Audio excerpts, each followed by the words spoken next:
Hi friends, ಎಲ್ರಿಗೂ ನಮಸ್ತೆ. Welcome back to Deepika lifestyle and vlogs. ಎಲ್ಲರೂ ಹೇಗಿದ್ದೀರಾ? ನಾನು ಚೆನ್ನಾಗಿದ್ದೀನಿ. ಐ ಹೋಪ್ ನೀವೆಲ್ಲರೂ ಚೆನ್ನಾಗಿದ್ದೀರಾ ಅಂತ ಅಂದ್ಕೊಂಡಿದ್ದೀನಿ. ಪ್ಲೀಸ್ ಫ್ರೆಂಡ್ಸ್, ಈ ವಿಡಿಯೋನ ಫಸ್ಟಿಂದ ಕೊನೆವರೆಗೂ ಸ್ಕಿಪ್ ಮಾಡಿದೆ ನೋಡಿ. ನಿಮ್ಗೆ ಇಷ್ಟ ಆದರೆ ಲೈಕ್ ಮಾಡಿ, ಶೇರ್ ಮಾಡಿ. ಹೊಸದಾಗಿ ನೋಡೋರು ನಮ್ಮ ಚಾನಲ್ಗೆ ಸಬ್ಸ್ಕ್ರೈಬ್ ಮಾಡ್ಕೊಳ್ಳಿ. ಪಕ್ಕದಲ್ಲಿರೋ ಬೆಲ್ಲೈಕನ್ ಕ್ಲಿಕ್ ಮಾಡಿ. ನಾನು ಹಾಕೋ ಪ್ರತಿಯೊಂದು ವಿಡಿಯೋ ನೋಟಿಫಿಕೇಷನ್ಗೆ ಬರುತ್ತೆ, ತಕ್ಷಣ ನೋಡ್ಬೋದು. ಈ ವಿಡಿಯೋ ಇಷ್ಟ ಆದಾಗೆ ಓಂ ಶ್ರೀ ಗುರು ರಾಘವೇಂದ್ರಾಯ ನಮಃ ಅಂತ ಒಂದು ಕಮೆಂಟ್ ಕೊಡೋದನ್ನು ಖಂಡಿತ ಮರಿಬೇಡಿ ಸ್ನೇಹಿತರೆ. ಇವತ್ತು ಗುರುವಾರ, ರಾಯರನ್ನ ನೆನೆಯೋಣ. ಪೂಜ್ಯಾಯ ರಾಘವೇಂದ್ರಾಯ ಸತ್ಯಧರ್ಮರತಾಯ ಚ ಭಜತಾಂ ಕಲ್ಪವೃಕ್ಷಾಯ ನಮತಾಂ ಕಾಮಧೇನುವೇ ನಮಃ. ಓಂ ಶ್ರೀ ಗುರು ರಾಘವೇಂದ್ರಾಯ ನಮಃ. ಈ ವಿಡಿಯೋ ಇಷ್ಟ ಆದರೆ ಓಂ ಶ್ರೀ ಗುರು ರಾಘವೇಂದ್ರಾಯ ನಮಃ ಅಥವಾ ಓಂ ಶನೇಶ್ವರಾಯ ನಮಃ ಅಂತ ಒಂದು ಕಮೆಂಟ್ ಕೊಡೋದನ್ನು ಮರಿಬೇಡಿ. ಬನ್ನಿ ವಿಡಿಯೋನ ಸ್ಟಾರ್ಟ್ ಮಾಡೋಣ. ಕುಂಭರಾಶಿಯವರೇ ನಮಸ್ಕಾರ. ಮತ್ತೊಮ್ಮೆ ನೀವು ಸ್ನೇಹಿತರೆ ಸಿದ್ಧರಾಗಿ. ತುಂಬ ದೊಡ್ಡ ಧನ ಲಾಭವಾಗಲಿದೆ ಮತ್ತು ದೊಡ್ಡ ಯಶಸ್ಸು ಖಚಿತವಾಗಿದೆ. ಕುಬೇರ ದೇವ ಮಹಾರಾಜರು ಪ್ರಸನ್ನರಾಗಿದ್ದಾರೆ. ತುಂಬ ದೊಡ್ಡ ಶುಭ ಸುದ್ದಿ ನಿಮಗಾಗಿ ಕಾಯುತ್ತಿದೆ. ಸಮಯವು ತುಂಬ ಕಡಿಮೆ ಇದೆ. ಇಂದಿನ ಈ ಮಹತ್ವದ ಭವಿಷ್ಯವಾಣಿಯನ್ನು ನೀವು ತಮಾಷೆಯಿಂದ ತಿಳಿಯುವ ತಪ್ಪು ಮಾಡಬೇಡಿ. ನಿಮಗೆ ಕಳೆದ ಕೆಲವು ದಿನಗಳು ಪದೇ ಪದೇ ಹಣ, ಚಿನ್ನ, ಬೆಳ್ಳಿ, ದೇವಸ್ಥಾನ, ದೀಪದಂಥ ಸಂಕೇತಗಳು ಕಾಣಿಸುತ್ತಿವೆ. ಅಥವಾ ನಿಮ್ಮ ಜೀವನದಲ್ಲಿ ಏನೋ ಒಂದು ದೊಡ್ಡ ಬದಲಾವಣೆ ಬರಲಿದೆ ಎಂದು ನಿಮಗೆ ಅನಿಸುತ್ತಿದೆ. ನೀವು ಸ್ವಲ್ಪನೇ ಧನಾತ್ಮಕವಾಗಿ ಭಾವಿಸುತ್ತಿದ್ದರೂ ಸಹ ಸಿದ್ಧರಾಗಿ ಬಿಡಿ. ಏಕೆಂದರೆ ಬರುವ ಸಮಯ ನಿಮ್ಮ ಜೀವನದ ಅತ್ಯಂತ ವಿಶೇಷವಾದ ಸಮಯ ಎಂದು ಸಾಬೀತಾಗಬಹುದು. ಅಥವಾ ಯಾವುದೇ ಕಾರಣವಿಲ್ಲದೆ ಮನಸ್ಸಿಲ್ಲದೆ ಸುಮ್ಮನೆ ಅನಿಸುತ್ತಿದೆ, ಈಗ ಏನೋ ಒಳ್ಳೆಯದು ನಡೆಯಲಿದೆ. ಒಂದು ವೇಳೆ ಹಾಗಿದ್ದರೆ ಈ ವಿಡಿಯೋವನ್ನು ಕೊನೆವರೆಗೂ ತಪ್ಪದೇ ನೋಡಿ, ಏಕೆಂದರೆ ಇದನ್ನು ವಿಶೇಷವಾಗಿ ನಿಮಗಾಗಿ ಮಾಡಲಾಗಿದೆ ಸ್ನೇಹಿತರೆ. ಜ್ಯೋತಿಷ್ಯದ ಶಾಸ್ತ್ರದ ಪ್ರಕಾರ ವ್ಯಕ್ತಿಯ ಕರ್ಮ, ಸಮಯ ಮತ್ತು ಗ್ರಹಗಳ ಸಮತೋಲನವು ಕೂಡಿ ಬರಲು ತೊಡಗಿದ್ದಾಗ ಅದರ ಜೊತೆ ಯಾವುದಾದರೂ ದೇವತೆ ಆ ಸಮಯದ ಶಕ್ತಿಯು ಹೆಚ್ಚಾಗತೊಡಗುತ್ತದೆ. ವ್ಯಕ್ತಿಯು ನಿರಾಶೆಯನ್ನು ಬಿಟ್ಟು ಹೊಸ ಗುರಿಗಳನ್ನು ಹೊಂದಿಸಲು ಪ್ರಾರಂಭಿಸುತ್ತಾನೆ. ಮತ್ತು ಈಗ ನಿಮ್ಮ ಜೀವನದಲ್ಲಿ ಇಂಥ ಶುಭ ಸುದ್ದಿಗಳು ಬರಲಿವೆ. ಅವು ನಿಮ್ಮನ್ನು ಸಂಪೂರ್ಣವಾಗಿ ಶ್ರೀಮಂತರನ್ನಾಗಿ ಮಾಡುತ್ತದೆ. ಏಕೆಂದರೆ ಸ್ವತಃ ಖಜಾನೆಯ ದೇವತೆಯಾದ ಕುಬೇರ ದೇವ ಮಹಾರಾಜರು ನಿಮ್ಮ ಮನೆಗೆ ಪಾದಾರ್ಪಣೆ ಮಾಡಲು ಸಿದ್ಧರಾಗಿದ್ದಾರೆ. ನಾನು ನಿಮಗೆ ಒಂದು ಸಣ್ಣ ಕಥೆಯನ್ನು ಹೇಳುತ್ತೇನೆ, ತುಂಬ ಗಮನವಿಟ್ಟು ಕೇಳಿ. ನಿಮಗೆ ಖಂಡಿತವಾಗಿಯೂ ಪ್ರಯೋಜನವಾಗುತ್ತದೆ. ಹೌದು ಸ್ನೇಹಿತರೆ, ಒಬ್ಬ ಯುವಕ ವರ್ಷಗಳಿಂದ ಶ್ರಮಿಸುತ್ತಿದ್ದ, ಆದರೆ ಯಶಸ್ಸು ಸಿಗುತ್ತಿರಲಿಲ್ಲ. ಒಂದು ದಿನ ಅವನ ಗುರುಗಳು ಹೇಳಿದರು, ಪ್ರತಿದಿನ ದೇವರನ್ನು ಸ್ಮರಿಸು, ಪ್ರಾಮಾಣಿಕತೆಯಿಂದ ಶ್ರಮಿಸು ಮತ್ತು ಯಾರಾದರೂ ಅಗತ್ಯವಿರುವ ವ್ಯಕ್ತಿಗೆ ಸಹಾಯ ಮಾಡು ಎಂದು. ನಾನು ಹಾಗೆಯೇ ಮಾಡಿದನು. ಕೆಲವು ತಿಂಗಳುಗಳ ನಂತರ ಅವನಿಗೆ ಒಂದು ಎಂಥ ಅವಕಾಶ ಸಿಕ್ಕಿತು, ಅದು ಅವನ ಇಡೀ ಜೀವನವನ್ನು ಬದಲಾಯಿಸಿತು. ಇಡೀ ಕುಟುಂಬದ ಜೀವನವೇ ಬದಲಾಯಿತು. ಯುವಕನಿಗೆ ಅರ್ಥವಾಯಿತು ಏನೆಂದರೆ ಪವಾಡಗಳು ಕೇವಲ ಅದೃಷ್ಟದಿಂದ ಮಾತ್ರವಲ್ಲ, ಬದಲಿಗೆ ಸರಿಯಾದ ಸಮಯ ಮತ್ತು ಸರಿಯಾದ ಕರ್ಮದ ಸಮ್ಮಿಲನದಿಂದ ಆಗುತ್ತದೆ ಎಂದು. ಸ್ನೇಹಿತರೆ, ಬರುವ ಸಮಯವು ನಿಮಗೆ ಅತ್ಯಂತ ವಿಶೇಷ ಹಾಗೂ ಎಂದಿಗೂ ಮರೆಯಲು ಸಾಧ್ಯವಿಲ್ಲ. ಇಷ್ಟು ದೊಡ್ಡ ಶುಭ ಸುದ್ದಿ ನಿಮಗೆ ಸಿಗಲಿದೆ. ಕುಬೇರ ದೇವರು ಸಹ ಇದೇ ಸಂದೇಶವನ್ನು ನೀಡುತ್ತಿದ್ದಾರೆ. ಸಮೃದ್ಧಿಯು ಎಲ್ಲಿಗೆ ಬರುತ್ತದೆ ಎಂದರೆ, ಎಲ್ಲಿ ಶ್ರಮ, ಪ್ರಾಮಾಣಿಕತೆ ಮತ್ತು ಕೃತಜ್ಞತೆ ಇರುತ್ತದೆಯೋ ಅಲ್ಲಿಗೆ. ಇಂದಿನ ಈ ವಿಡಿಯೋವನ್ನು ನೀವು ಒಬ್ಬರೇ ನೋಡಿ. ಒಂದು ವೇಳೆ ಅರ್ಧಕ್ಕೆ ಬಿಟ್ಟು ಹೋದರೆ ಜೀವನವಿಡೀ ಪಶ್ಚಾತ್ತಾಪ ಪಡಬೇಕಾಗುತ್ತೆ. ಆದ್ದರಿಂದ ನನ್ನ ಮಾತನ್ನು ಕೇಳಿ ವಿಡಿಯೋವನ್ನು ಸಂಪೂರ್ಣವಾಗಿ ಶಾಂತವಾಗಿ ಒಬ್ಬರೇ ನೋಡಿ. ನಿಮಗಾಗಿ ಒಂದು ಉಪಾಯವಿದೆ. ಶುಕ್ರವಾರ ಅಥವಾ ಸ್ನೇಹಿತರೆ ಗುರುವಾರದ ಸಂಜೆ ಒಂದು ದೀಪವನ್ನು ಹಚ್ಚಿ ಕುಬೇರ ದೇವ ಅಥವಾ ಮಾತಾ ಲಕ್ಷ್ಮಿಯವರನ್ನು ಸ್ಮರಿಸಿ ಮನಸ್ಸಿನಲ್ಲಿ ನೀವು ಪ್ರಾರ್ಥನೆಯನ್ನು ಮಾಡಬೇಕು. ಪ್ರಾರ್ಥನೆಯಲ್ಲಿ ನೀವು ಹೀಗೆ ಹೇಳಬೇಕು: ಹೇ ಕುಬೇರ ದೇವ ಮಹಾರಾಜರೇ, ನನಗೆ ಸರಿಯಾದ ಮಾರ್ಗದಲ್ಲಿ ನಡೆಯುವ ಬುದ್ಧಿ, ಪ್ರಾಮಾಣಿಕತೆಯಿಂದ ಸಂಪಾದಿಸುವ ಶಕ್ತಿ ಮತ್ತು ನನ್ನ ಕುಟುಂಬಕ್ಕೆ ಒಳ್ಳೆಯದನ್ನು ಮಾಡುವ ಅವಕಾಶವನ್ನು ನೀಡಿ. ಜೊತೆಗೆ ನೀವು ನಮಗೆ ಸ್ವಲ್ಪ ಸಹಾಯ ಮಾಡಿ. ಹೀಗೆ ಪ್ರತಿದಿನ ಹೇಳಬೇಕು ಸ್ನೇಹಿತರೆ. ಇದರೊಂದಿಗೆ ನೀವು ನಿಮ್ಮ ಆದಾಯದ ಒಂದು ಸಣ್ಣ ಭಾಗವನ್ನು ಯಾರಾದರೂ ಅಗತ್ಯವಿರುವವರ ಸಹಾಯಕ್ಕೆ ಬಳಸಬಹುದು. ದಾನ ಮತ್ತು ಸೇವೆಯ ಭಾವನೆಯು ಮನಸ್ಸನ್ನು ಸಹ ಸಮೃದ್ಧವಾಗಿ ಮಾಡುತ್ತದೆ. ನೀವು ಹೀಗೆ ಮಾಡಿದರೆ ನಿಮ್ಮ ಜೀವನದಲ್ಲಿ ತುಂಬ ದೊಡ್ಡ ಬದಲಾವಣೆ ಬರುತ್ತದೆ ಮತ್ತು ಅದು ನಿಮ್ಮನ್ನು ರಾತ್ರೋರಾತ್ರಿ ಶ್ರೀಮಂತರನ್ನಾಗಿ ಮಾಡುತ್ತದೆ ಎಂದು ತಿಳಿದುಕೊಳ್ಳಿ. ಹೌದು ಸ್ನೇಹಿತರೆ, ಒಂದು ವೇಳೆ ನಿಮ್ಮ ಜೀವನದಲ್ಲಿಯೂ ದೀರ್ಘಕಾಲದಿಂದ ಹೋರಾಟ ನಡೆಯುತ್ತಿದ್ದರೆ ಭರವಸೆಯನ್ನು ಬಿಡಬೇಡಿ. ಸರಿಯಾದ ಸಮಯ ಬಂದಾಗ ಶ್ರಮದ ಫಲವು ಯಾವಾಗಲೂ ಇತ್ತೀಚಿನ ದಿನಗಳಲ್ಲಿ ಸಿಗುತ್ತದೆ. ಮುಂಬರುವ ದಿನಗಳಲ್ಲಿ ಯಾವುದಾದರೂ ಹೊಸ ಅವಕಾಶ, ಒಳ್ಳೆಯ ಸುದ್ದಿ ಅಥವಾ ಆರ್ಥಿಕ ಪ್ರಗತಿ ನಿಮಗಾಗಿ ಕಾಯುತ್ತಿರಬಹುದು. ಒಂದು ವೇಳೆ ನಿಮಗೆ ಈ ವಿಡಿಯೋ ಸ್ವಲ್ಪವಾದರೂ ಇಷ್ಟವಾಗಿದ್ದರೆ ಲೈಕ್ ಮಾಡಿ, ಏಕೆಂದರೆ ಮುಂದೆ ನಾವು ನಿಮಗೆ ತುಂಬ ವಿಶೇಷ ಮತ್ತು ಮಹತ್ವದ ಮಾಹಿತಿಯನ್ನು ನೀಡಲಿದ್ದೇವೆ. ಇಲ್ಲಿಯವರೆಗೆ ಅಂದರೆ ನಿಮ್ಮ ರಾಶಿಫಲದ ಬಗ್ಗೆ ನಿಮಗೆ ತಿಳಿಸಲಿದ್ದೇವೆ. ಆದ್ದರಿಂದ ವಿಡಿಯೋವನ್ನು ಲೈಕ್ ಮಾಡಿ. ನೀವು ಬಯಸಿದರೆ ಕಮೆಂಟ್ ಬಾಕ್ಸ್ನಲ್ಲಿ ಶ್ರೀ ಕುಬೇರ ಮಹಾರಾಜರಿಗೆ ಜಯವಾಗಲಿ ಎಂದು ಮಂತ್ರವನ್ನು ಸಹ ಜಪಿಸಬಹುದು. ಏಕೆಂದರೆ ಈ ಸಮಯ ಕುಬೇರ ದೇವ ಮಹಾರಾಜರ ಆಶೀರ್ವಾದದಿಂದ ನಿಮ್ಮ ಪ್ರತಿಯೊಂದು ರೀತಿಯ ಕನಸುಗಳು ನನಸಾಗಲಿದೆ. ಸ್ನೇಹಿತರೆ, ಈ ಸಮಯ ಮಾತಾ ಲಕ್ಷ್ಮೀ, ಕುಬೇರ ದೇವ ಮಹಾರಾಜರು ಮತ್ತು ಜೊತೆಗೆ ಜೈ ಬಜರಂಗಬಲಿ ಹಾಗೂ ಮಹಾದೇವರ ಕೃಪೆಯಿಂದ ನಿಮ್ಮ ಜೀವನದಲ್ಲಿ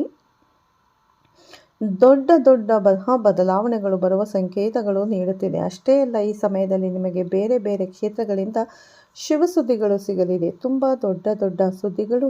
ಯಾವ ಸುದ್ದಿಗಳಿಗಾಗಿ ನೀವು ಕಾತರದಿಂದ ಕಾಯುತ್ತಿದ್ದೀರೋ, ಯಾವ ದಿನಕ್ಕಾಗಿ ನೀವು ಕಾತರದಿಂದ ಕಾಯುತ್ತಿದ್ದೀರೋ, ಕೊನೆಗೂ ಆ ದಿನ ನಿಮ್ಮ ಜೀವನದಲ್ಲಿ ಬಂದೇ ಬಿಟ್ಟಿದೆ. ಆದ್ದರಿಂದ ಇಂಥ ಸಂದರ್ಭದಲ್ಲಿ ನೀವು ಈಗ ಸಂತೋಷವನ್ನು ಆಚರಿಸಲು ಸಿದ್ಧತೆ ಮಾಡಿಕೊಳ್ಳಬೇಕು. ಸ್ನೇಹಿತರೆ, ಇಂದಿನ ಧನಾತ್ಮಕ ಆಲೋಚನೆಯು ನಿಮಗೆ ಹೊಸ ದಿಕ್ಕನ್ನು ನೀಡಬಲ್ಲದು. ಸೃಜನಾತ್ಮಕ ಕೆಲಸಗಳಲ್ಲಿ ಸಮಯ ಕಳೆಯುವುದರಿಂದ ಶಕ್ತಿಯು ಉಳಿಯುತ್ತದೆ. ಹೆಚ್ಚಿನ ಕೆಲಸಗಳು ಯಾವುದೇ ಅಡೆತಡೆ ಇಲ್ಲದೆ ಪೂರ್ಣಗೊಳ್ಳುತ್ತದೆ. ಆದಾಗ್ಯೂ ಶ್ರಮವನ್ನು ಹೆಚ್ಚಾಗಿ ಮಾಡಬೇಕಾಗುತ್ತದೆ. ವಿದ್ಯಾರ್ಥಿಗಳು ಮತ್ತು ಯುವಕರಿಗೆ ತಮ್ಮ ಪ್ರಾಜೆಕ್ಟ್ಗಳಲ್ಲಿ ಯಶಸ್ಸು ಸಿಗುವುದರಿಂದ ನಿರಾಳತೆ ದೊರೆಯುತ್ತದೆ. ಹೌದು, ಕಾನೂನು ನಿಯಮಗಳನ್ನು ನಿರ್ಲಕ್ಷಿಸುವುದು ನಿಮ್ಮನ್ನು ತೊಂದರೆಗೆ ಸಿಲುಕಿಸಬಹುದು. ಕುಟುಂಬದಲ್ಲಿ ಸಾಮರಸ್ಯದ ಕೊರತೆಯಿಂದಾಗಿ ಒತ್ತಡದ ಪರಿಸ್ಥಿತಿ ನಿರ್ಮಾಣವಾಗಬಹುದು ಮತ್ತು ಇದರ ಪರಿಣಾಮ ಎಲ್ಲರ ಕೆಲಸದ ಸಾಮರ್ಥ್ಯದ ಮೇಲೂ ಪರಿಣಾಮ ಬೀರಬಹುದು. ಆರ್ಥಿಕ ತೊಂದರೆ ಎದುರಾದಾಗ ಗಾಬರಿಯಾಗುವ ಬದಲು ಅದಕ್ಕೆ ಪರಿಹಾರ ಕಂಡುಕೊಳ್ಳಲು ಪ್ರಯತ್ನಿಸಿ. ವ್ಯವಹಾರಕ್ಕಾಗಿ ತೆಗೆದುಕೊಂಡ ನಿರ್ಧಾರಗಳು ಜಾರಿಗೆ ತರುವ ಆರಂಭದಲ್ಲಿ ತೊಂದರೆಗಳು ಬರುತ್ತವೆ. ಆದ್ದರಿಂದ ನಿರೀಕ್ಷೆಗೆ ತಕ್ಕಂತೆ ಸ್ವಲ್ಪ ಲಾಭ ಸಿಗಲು ಸಮಯವು ತೆಗೆದುಕೊಳ್ಳಬಹುದು.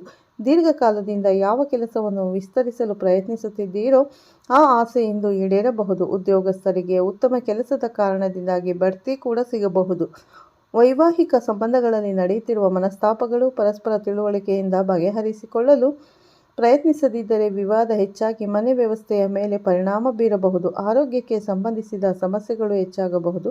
ಆದ್ದರಿಂದ ನಿಯಮಿತವಾದ ವೈದ್ಯಕೀಯ ತಪಾಸಣೆ ಮಾಡಿಸಿಕೊಳ್ಳಿಸದ ಯೋಜನೆಗಳು ಸಿದ್ಧ ಆಗಿರುತ್ತವೆ ಮತ್ತು ಆಪ್ತ ಸ್ನೇಹಿತರು ಮತ್ತು ಸಂಬಂಧಿಕರೊಡನೆ ಒಗ್ಗೂಡಿಕೆ ಆಗಬಹುದು. ಹಣಕಾಸಿಗೆ ಸಂಬಂಧಿಸಿದ ಕೆಲವು ಬಾಕಿ ಉಳಿದಿರುವ ಕೆಲಸವೂ ಸಹ ಪೂರ್ಣಗೊಳ್ಳುತ್ತದೆ ಮತ್ತು ಈ ಗೊಂದಲದ ಪರಿಸ್ಥಿತಿಗಳು ಇರಬಹುದು. ನಿಮ್ಮ ಗೌರವ ಮತ್ತು ಪ್ರತಿಷ್ಠೆಯ ಬಗ್ಗೆ ಗಮನವಿರಲಿ. ಯಾರೊಂದಿಗಾದರೂ ಮಾತನಾಡುವಾಗ ನಕಾರಾತ್ಮಕ ಪದಗಳನ್ನು ಬಳಸಬೇಡಿ. ಯಾವುದೇ ಆಪ್ತ ಸ್ನೇಹಿತರೆ ನಿಮ್ಮ ಬಗ್ಗೆ ವದಂತಿಗಳನ್ನು ಹರಡಬಹುದು. ಆದ್ದರಿಂದ ಜಾಗರೂಕರಾಗಿರುವುದು ಬಹಳ ಮುಖ್ಯ. ಇಂದು ವ್ಯವಹಾರದ ಚಟುವಟಿಕೆಗಳ ಮೇಲೆ ಹೆಚ್ಚಿನ ಗಮನ ಹರಿಸಬೇಕಾಗುತ್ತದೆ. ಕೆಲವು ಉತ್ತಮ ಆಯ್ಕೆಗಳು ಕಂಡುಬರುತ್ತದೆ. ಇವು ಭವಿಷ್ಯದಲ್ಲಿ ನಿಮಗೆ ಬಹಳ ಲಾಭದಾಯಕವೆಂದು ಸಾಬೀತಾಗುತ್ತದೆ ಮತ್ತು ಸೌಂದರ್ಯವರ್ಧಕ ಉತ್ಪನ್ನಗಳಿಗೆ ಸಂಬಂಧಿಸಿದ ವ್ಯವಹಾರದಲ್ಲಿ ಸ್ಟಾಕ್ ಹೆಚ್ಚಿಸಲು ಸಮಯ ಅನುಕೂಲಕರವಾಗಿದೆ. ಕಚೇರಿ ಉದ್ಯೋಗಿಗಳ ನಡುವೆ ಕೆಲವು ಭಿನ್ನಾಭಿಪ್ರಾಯಗಳು ಉಂಟಾಗಬಹುದು. ಕುಟುಂಬದ ಕಡೆಯಿಂದ ಕೆಲವು ಒಳ್ಳೆಯ ಸುದ್ದಿಗಳು ಸಿಗಬಹುದು. ಒತ್ತಡ ಮತ್ತು ಆಯಾಸವನ್ನು ತಪ್ಪಿಸಿ ದೈಹಿಕ ಮತ್ತು ಮಾನಸಿಕ ಶಕ್ತಿಗಳನ್ನು ಕಾಪಾಡಿಕೊಳ್ಳಲು ಯೋಗ ಮತ್ತು ಧ್ಯಾನವನ್ನು ಖಂಡಿತವಾಗಿಯೂ ಮಾಡಿ. ಸ್ನೇಹಿತರೆ, ಇಂದಿನ ದಿನವು ಆಳವಾದ ಭಾವನಾತ್ಮಕ ಚಿಂತನೆ ಮತ್ತು ಹಳೆಯ ನೆನಪುಗಳ ಸಂಯೋಜಿತವಾಗಿರಬಹುದು. ಕುಟುಂಬದ ಯಾವುದೇ ಆಪ್ತ ಸದಸ್ಯರ ಕಟ್ಟು ಮಾತುಗಳು ನಿಮಗೆ ನೋವನ್ನುಂಟು ಮಾಡಬಹುದು. ಆಸ್ತಿ ವಿವಾದದಲ್ಲಿ ನಿರಾಶಾದಾಯಕ ಪರಿಸ್ಥಿತಿ ಉಂಟಾಗುವ ಸಾಧ್ಯತೆ ಇದೆ. ಮನಸ್ಸಿನಲ್ಲಿ ನಡೆಯುತ್ತಿರುವ ಗೊಂದಲಗಳಿಂದಾಗಿ ಏಕಾಂಗಿಯಾಗಿರಲು ಬಯಸುವಿರಿ. ಆಲೋಚನೆಗಳನ್ನು ಶಾಂತಗೊಳಿಸಲು ಸ್ವಲ್ಪ ಸಮಯ ತೆಗೆದುಕೊಳ್ಳಬಹುದು. ಸ್ನೇಹಿತರೆ, ಇದ್ದಕ್ಕಿದ್ದಂತೆ ಬೆನ್ನು ನೋವು ಅಥವಾ ಕುತ್ತಿಗೆ ಬಿಗಿತವು ನಿಮ್ಮನ್ನು ತೊಂದರೆಗೊಳಿಸಲು ಹಗುರವಾದ ಯೋಗ ಮತ್ತು ಸ್ಟ್ರೆಚಿಂಗ್ ಪರಿಹಾರವನ್ನು ನೀಡುತ್ತದೆ. ಜಿಮ್ನಲ್ಲಿ ಅಗತ್ಯಕ್ಕಿಂತ ಹೆಚ್ಚು ಕಷ್ಟಪಡಬೇಡಿ. ಕಣ್ಣುಗಳಲ್ಲಿ ಶುಷ್ಕತೆ ಅಥವಾ ತಲೆನೋವು ಅನುಭವಿಸಬಹುದು. ಉಗುರು ಬೆಚ್ಚಗಿನ ನೀರು ಮತ್ತು ಹಗುರವಾದ ಮಸಾಜ್ ಪ್ರಯೋಜನಕಾರಿಯಾಗಲಿದೆ. ಒತ್ತಡವನ್ನು ಕಡಿಮೆ ಮಾಡಲು ಧ್ಯಾನ ಮತ್ತು ಹಗುರವಾದ ಸಂಗೀತವನ್ನು ಸಹ ನೀವು ಕೇಳಬಹುದು. ನೋಡಿ, ಮುಂಬರುವ ಸಮಯವು ನಿಮಗೆ ಸಾಮಾನ್ಯ ಸಮಯವಲ್ಲ. ಇದು ತುಂಬ ವಿಶೇಷ ಮತ್ತು ಲಾಭದಾಯಕ ಸಮಯವಾಗಿದ್ದು ನಿಮಗೆ ಎಲ್ಲ ರೀತಿಯ ಸಂತೋಷವನ್ನು ನೀಡಬಲ್ಲ. ಇದು ನಿಮ್ಮ ಜೀವನವನ್ನು ಬದಲಾಯಿಸಲು ಸ್ಫೂರ್ತಿಯಾಗಿ ಸಾಬೀತಾಗುತ್ತಿದೆ ಅಷ್ಟೇ ಅಲ್ಲ. ಈ ವಿಷಯಗಳನ್ನು ನೆನಪಿನಲ್ಲಿ ನಿಮ್ಮ ಕರ್ಮವು ನಿಮ್ಮ ಸಕಾರಾತ್ಮಕ ಚಿಂತನೆಯನ್ನು ಬಲಪಡಿಸುತ್ತದೆ, ಏಕೆಂದರೆ ನೀವು ನಿಮ್ಮ ಪ್ರಯತ್ನಗಳಲ್ಲಿ ಯಶಸ್ಸು ಪಡೆಯಬಹುದು. ಇದರೊಂದಿಗೆ ಈ ರಾಶಿಯ ವಿವಾಹಿತರಿಗೆ ಇಂದು ಅತ್ತೆ ಮನೆಯ ಕಡೆಯಿಂದ ಧನ ಲಾಭವಾಗುವ ಸಾಧ್ಯತೆ ಇದೆ ಎಂದು ನಾನು ಹೇಳಬಯಸುತ್ತೇನೆ ಸ್ನೇಹಿತರೆ. ಜೊತೆಗೆ ಏನಾದರೂ ಮಾಡುವಾಗ ನಿಮ್ಮ ಹಿತಾಸಕ್ತಿಗಳನ್ನು ನಿರ್ಲಕ್ಷಿಸಬೇಡಿ. ಅವರು ನಿಮ್ಮ ಅಗತ್ಯಗಳನ್ನು ಗಂಭೀರವಾಗಿ ತೆಗೆದುಕೊಳ್ಳದಿರಬಹುದು. ಬಹಳ ಸುಂದರ ಮತ್ತು ಪ್ರಿಯ ವ್ಯಕ್ತಿಗಳು ಭೇಟಿಯಾಗುವ ಪ್ರಬಲ ಸಾಧ್ಯತೆ ಇದೆ. ನಿಮ್ಮಲ್ಲಿ ಬಹಳಷ್ಟು ಸಾಧಿಸುವ ಸಾಮರ್ಥ್ಯವಿದೆ. ಆದ್ದರಿಂದ ನಿಮ್ಮ ದಾರಿಯಲ್ಲಿ ಬರುವ ಎಲ್ಲ ಅವಕಾಶಗಳನ್ನು ತಕ್ಷಣವೇ ಬಳಸಿಕೊಳ್ಳಿ. ವಿದ್ಯಾರ್ಥಿಗಳು ಇಂದು ತಮ್ಮ ಕೆಲಸವನ್ನು ನಾಳೆಗೆ ಮುಂದೂಡಬಾರದು. ಯಾವಾಗ ಸಮಯ ಸಿಗುತ್ತದೆಯೋ ಆಗ ನಿಮ್ಮ ಕೆಲಸವನ್ನು ಪೂರ್ಣಗೊಳಿಸಿ. ಹೀಗೆ ಮಾಡುವುದು ನಿಮಗೆ ಪ್ರಯೋಜನಕಾರಿಯಾಗಿದೆ. ಜೀವನ ಸಂಗಾತಿಯೊಂದಿಗೆ ಇಂದಿನ ಸಂಜೆ ನಿಜಕ್ಕೂ ವಿಶೇಷವಾಗಿರಲಿದೆ ಸ್ನೇಹಿತರೆ. ಕೌಟುಂಬಿಕ ಜೀವನವನ್ನು ಸುಧಾರಿಸಲು ಒಂದು ಪರಿಹಾರ ಏನೆಂದರೆ ಹನುಮಾನ್ ಚಾಲೀಸ, ಸಂಕಟ ಮೋಚ ಅಷ್ಟಕ ಮತ್ತು ಚಂದ್ರನನ್ನು ಪಠಿಸುವುದು ಮಂಗಳಕರವೆಂದು ಪರಿಗಣಿಸಲಾಗುತ್ತದೆ. ನಿಮ್ಮ ಆರೋಗ್ಯವು ಅತ್ಯುತ್ತಮವಾಗಿರುತ್ತದೆ. ಆರೋಗ್ಯದ ವಿಷಯದಲ್ಲಿ ಈ ಸಮಯದಲ್ಲಿ ನಾವು 5ರಲ್ಲಿ 4 ಹೆಚ್ಚು ಅಂಕಗಳನ್ನು ನೀಡಲು ಬಯಸುತ್ತೇವೆ ಮತ್ತು ಹಣಕಾಸಿಗೆ ಸಂಬಂಧಿಸಿದ ವಿಷಯದಲ್ಲಿ ನಿಮಗೆ ಉತ್ತಮ ಅಂಕಗಳು ಸಿಗುತ್ತವೆ. 5ರಲ್ಲಿ 4. ಆದರೆ ವೈವಾಹಿಕ ಜೀವನವು ಅತ್ಯುತ್ತಮವಾಗಿರುತ್ತದೆ. ಹಾಗಾಗಿ ಸ್ನೇಹಿತರೆ, ಇಂದಿಗೆ ಇಷ್ಟೇ. ಇಂಥ ಪ್ರಮುಖ ವಿಡಿಯೋದಲ್ಲಿ ಮತ್ತೆ ಸಿಗೋಣ. ಅಲ್ಲಿಯವರೆಗೂ ನೀವು ನೋಡಿಕೊಳ್ಳಿ ಮತ್ತು ನಿಮ್ಮ ದಿನ ಶುಭವಾಗಿರಲಿ ಅಂತ ಹೇಳ್ತಾ ಸ್ನೇಹಿತರೆ, ವಿಡಿಯೋ ನೋಡಿದ್ದಕ್ಕಾಗಿ ಧನ್ಯವಾದ ತಿಳಿಸ್ತಾ ವಿಡಿಯೋನ ಇಲ್ಲೇ ಮುಗಿಸ್ತಾ ಇದ್ದೀನಿ. ಪ್ಲೀಸ್ ಸ್ನೇಹಿತರೆ, ಅಂದರೆ ಫ್ರೆಂಡ್ಸ್, ಹೊಸದಾಗಿ ನೋಡೋರು ನಮ್ಮ ಚಾನಲ್ಗೆ ಫಸ್ಟು ಸಬ್ಸ್ಕ್ರೈಬ್ ಮಾಡ್ಕೊಳ್ಳಿ. ಪಕ್ಕದಲ್ಲಿರೋ ಬೆಲ್ಲೈಕನ್ ಕ್ಲಿಕ್ ಮಾಡಿ. ನಾನು ಹಾಕೋ ಪ್ರತಿಯೊಂದು ವಿಡಿಯೋ ನೋಟಿಫಿಕೇಷನ್ಗೆ ಬರುತ್ತೆ, ತಕ್ಷಣ ನೋಡ್ಬೋದು ಸ್ನೇಹಿತರೆ. ಈ ವಿಡಿಯೋ ಇಷ್ಟ ಆಗಿದೆ ಓಂ ಶನೀಶ್ವರಾಯ ನಮಃ ಅಥವಾ ಓಂ ಶ್ರೀ ಗುರು ರಾಘವೇಂದ್ರಾಯ ನಮಃ ಅಂತ ಒಂದು ಕಮೆಂಟ್ ಕೊಡೋದನ್ನು ಮರಿಬೇಡಿ. ಮತ್ತೆ ಸಿಗ್ತೀನಿ ನಿಮಗೆ ಉತ್ತಮ ರಾಶಿ ಭವಿಷ್ಯದೊಂದಿಗೆ ಅಂತ ಹೇಳ್ತಾ ವಿಡಿಯೋನ ಎಂಡ್ ಮಾಡ್ತಾ ಇದ್ದೀನಿ. ಎಲ್ಲರಿಗೂ ಒಳ್ಳೆಯದಾಗಲಿ. ಧನ್ಯವಾದಗಳನ್ನು ತಿಳಿಸ್ತಾ ಇದ್ದೀನಿ ಸ್ನೇಹಿತರೆ. ಈ ವಿಡಿಯೋನ ಫಸ್ಟಿಂದ ಕೊನೆವರೆಗೂ ಸ್ಕಿಪ್ ಮಾಡಿದೆ ನೋಡಿ. ಮತ್ತು ನಿಮ್ಮ ಕುಂಭರಾಶಿಯ ಸ್ನೇಹಿತರಿಗೆ ವಿಡಿಯೋನ ಶೇರ್ ಮಾಡೋದನ್ನು ಖಂಡಿತ ಮರಿಬೇಡಿ. ಎಲ್ಲರಿಗೂ ಧನ್ಯವಾದಗಳು. ಮತ್ತೆ ಸಿಗ್ತೀನಿ ಉತ್ತಮ ರಾಶಿ ಭವಿಷ್ಯದೊಂದಿಗೆ ಸ್ನೇಹಿತರೆ. ಎಲ್ಲರಿಗೂ ಒಳ್ಳೆಯದಾಗಲಿ.